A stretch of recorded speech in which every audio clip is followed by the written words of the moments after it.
హైదరాబాద్లోని దిల్సుఖ్ నగర్లో Ramaiah coaching centre online books website సంస్థ డైరెక్టర్ సిరికొండ లక్ష్మీనారాయణ ప్రారంభించారు.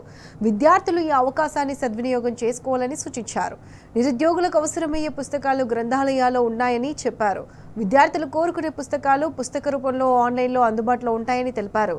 ఘర్ ఘర్ గల్లీ గల్లీ గావ్ గావ్ రీతిలో రామయ్య బుక్స్ ఆన్లైన్లో గ్రూప్స్, పోలీస్, టెట్, డిఎస్సి పరీక్షకు సంబంధించిన అన్ని పుస్తకాలు అందుబాటులో ఉంచారని తెలిపారు. ఈ కార్యక్రమంలో విద్యార్థులు, ఉపాధ్యాయులు, సిబ్బంది తదితరులు పాల్గొన్నారు. సంస్థ ఇంత నెంబర్ 1 సంస్థ కావడానికి గత దశాబ్దం 10 to 12 years English especially English మీడియంలో sir pacific medication, psychology, Telangana history movement, culture, philosophy, even sociology చెప్పే ఎస్పెషల్లీ ఇంగ్లీష్ మీడియంలో చెప్పే ఏకైక దమ్మున్న faculty doctor Riyaz sir. May 14th రోజు ఆవిర్భావం 94లో ఆవిర్భావం జరిగింది. సో దాదాపు 30 ఇయర్స్ ఈ రామయ్య సంస్థ. సో ఆయన ఆవిర్భావం చేసినప్పుడు నేను 10th క్లాస్